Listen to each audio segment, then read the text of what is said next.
Assalamualaikum warahmatullahi wabarakatuh. Sebagaimana kita ketahui bahwa Presiden Prabowo akan menaikkan PPN pajak pertambahan nilai itu sebanyak 12%, yang awalnya itu 11% menjadi 12%. Tiba-tiba ramai daripada PDI Perjuangan melakukan protes secara ramai-ramai. Semua tokoh-tokoh PDI Perjuangan protes akan kenaikan PPN 12%. Padahal mereka ini adalah yang pertama kali mengusulkan kenaikan pajak pertambahan nilai atau PPN 12% ini. Mereka yang usulkan, mereka yang setujui, mereka pula yang membatalkannya. Ini sangat lucu. Untuk itu mari coba kita lihat bagaimana pendapat salah satu dari tokoh politik, tokoh sentral juga dari PDI Perjuangan, yaitu Ganjar, calon presiden kemarin. Bagaimana pendapat dia? Mari kita lihat ya. Teman-teman, hari ini kita berhadapan dengan sebuah kebijakan yang bisa membuat ngilu sendi kehidupan rakyat. Kenaikan pajak pertambahan nilai atau PPN menjadi 12%. Penerapan PPN 12% berlaku PPN yang sempat menjadi pajak pertambahan nilai atau PPN dari 11% masyarakat terkena dampaknya. Dengan angka ini, Indonesia menjadi negara yang tertinggi di ASEAN bersama Filipina. Ya, Indonesia PPN-nya itu 12%. Dia cukup heran bahwa Indonesia itu tertinggi bersama dengan Filipina di sana. Lah, kemarin waktu usulkan itu menjadi pada saat pembuatan undang-undang 3 tahun lalu, apakah ini dipertanyakan juga? Nah, ini kan lucu kan, orang tokoh daripada PDI Perjuangan ini. Padahal mereka yang menyetujui kemarin, yang mengusulkan, menyetujui. Pas presidennya Prabowo, mereka protes. Nah, lucu sekali. Jauh di atas Malaysia yang hanya 8%, Singapura 7%, dan Thailand 7%. Meski ketiga negara tersebut memiliki pendapatan per kapita yang lebih tinggi dibandingkan kita, itulah keadaannya. Tentu ada niat baik di dalam kebijakan ini. Namun, ia mungkin datang kasih. Jika kita membiarkan ini terjadi, maka kita bukan saja kehilangan pekerjaan, tetapi juga Ancamannya sangat tinggi ya. Kepercayaan rakyat kepada negara bahwa negara hadir melindungi mereka. Ini bukan soal menyalahkan siapa, tetapi hanya soal mengajukan pertanyaan yang layak diajukan. Apakah ini sebuah keadilan? Saya selalu yakin bangsa ini akan maju bukan dengan menambah beban, melainkan dengan melepaskan belenggu yang selama ini menahan rakyatnya. Ya, itu salah satu pendapat daripada Ganjar Pranowo, calon presiden yang gagal kemarin dikalahkan oleh Prabowo Subianto. Dan dia mengatakan bahwa kenaikan PPN ini bukan waktu yang tepat, bukan waktunya salah. Ya. Ini sebenarnya harusnya sudah diprediksi oleh elit-elit PDI Perjuangan pada saat pengusulan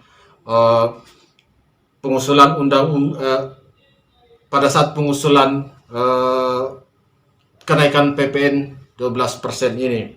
Dan mayoritas adalah orang-orang dari PDI Perjuangan. Apakah kenaikan ini tidak diperkirakan bahwa itu bukan waktu yang tepat? Saya pikir seharusnya itu sudah diperkirakan bahwa ini tidak ada masalah. Pada saat mereka menjabat sebagai pengusul daripada undang-undang tentang kenaikan PPN 12% ini, mereka tidak mempermasalahkan. Dan kenaikan 12% bahwa mereka juga tahu Asia Tenggara ini kan mayoritas di bawah daripada Indonesia, dan mereka setuju menjadi 12% sehingga kemudian tertinggi di Asia Tenggara. Itu juga tidak dipertanyakan. Kenapa sekarang setelah Prabowo menjadi presiden, bukan dari PDI Perjuangan, terus mereka rame-rame memprotes kenaikan PPN ini? Sangat lucu ya. Untuk itu mari coba kita lihat bagaimana sih sebenarnya pendapat daripada netizen tentang pembicaraan daripada Ganjar Pranowo ini. Dari Yuri misalnya mengatakan aduh halah. Mereka pada heran, kaget, kok PD Ganjar seperti itu ya. Kemudian Dari Adam Purwanto terus Nyangpo W 16%. Lucu ya. Dari toko KDM 021. Loh, yang setuju kan Bapak partai sendiri. Iya, betul. Yang setuju kemarin undang-undang itu kan dari PDI Perjuangan. Prabowo ini tinggal hanya menandatangan saja undang-undang yang sudah disetujui oleh orang-orang PDI Perjuangan kemarin ya. Dari Cicak Salto, baru gini aja muncul Pak, kemarin kemana aja? Baru sadar ya. Kemarin-kemarin dibahas undang-undangnya tidak ribut, sekarang baru ribut. Kemana? Kemudian berita basi. Mulai lagi drama daripada PDI Perjuangan ini ya.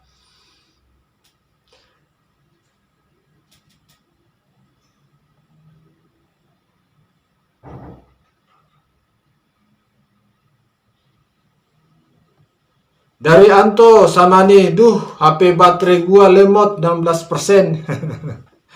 Gara-gara komentar daripada Ganjar ini langsung HP lobet, lemot 16%. Dari toko ID Slack, hidup lagi anteng-antengnya. Muncul drama cuci tangan. Ya betul. Tiba-tiba mereka pula yang memprotes, kan lucu. Jadi Bapak nggak tahu asal-usul PPN naik 12%. Walah. Dari Endra. Seakan-akan apa memang tidak tahu asal-usulnya itu PPN, memang langsung muncul tiba-tiba Bapak Presiden Prabowo langsung tanda tangan. Udahlah, itu proses dari PDI Perjuangan. Dari Bito Tatsuya, yang ngesah perasaan PDIP dah heran. Dari Tablo Raditya Alra, ketawa boleh nggak sih? Ya udah, sekarang kita ketawa.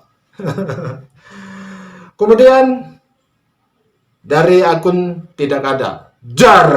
Wah, dari orang Manson, halo Pak Ganjar.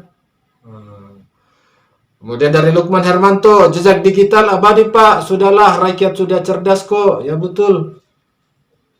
Rakyat itu sudah cerdas dan jejak digital itu masih ada. Nggak perlu berpura-pura menjadi pembela wong cilik ya.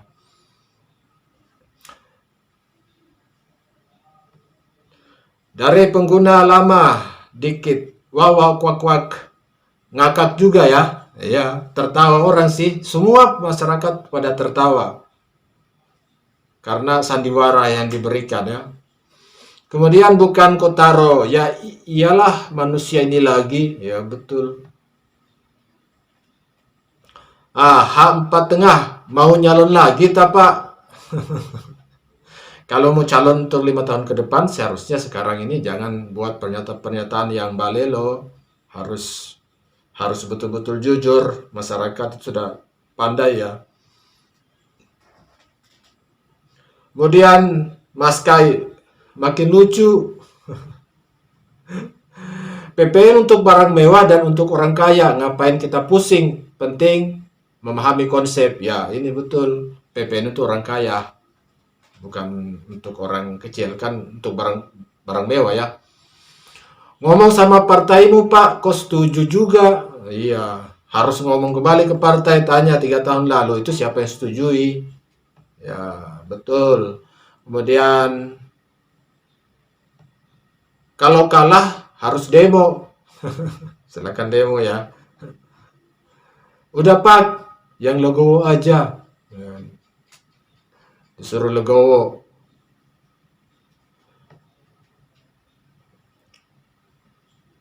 Partai lo juga ikut menyetujui dari Reski Potrat 1 ya. Iya, partainya yang setujui, mereka yang protes kembali. Kan lucu juga nih. Dirancang sendiri, disahkan sendiri, dikomplain sendiri. Waduh, lucu ya. Tiba-tiba protes semua. Masyarakat sudah tahu, sudah paham, jadi nggak perlu pura-pura ya. Mudah dipahami, tapi 58 belum tentu paham. Nah, ini juga. Kalau dia sudah bersuara, berarti kebijakan pemerintah sudah di jalan yang benar. Sah, mantap. Sekalinya keluar malah ketinggalan informasi. Ketinggalan informasi, tidak tahu informasi ya 3 tahun lalu.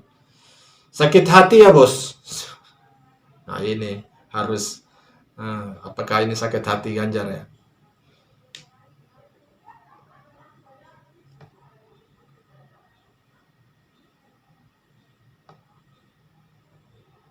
Pahlawan kesiangan ya. Pak Ganjar dibilangkan pahlawan kesiangan, tiba-tiba menjadi pembela wong cilik. Oke, demikian saja reaksi video saya pada kali ini. Semoga bermanfaat.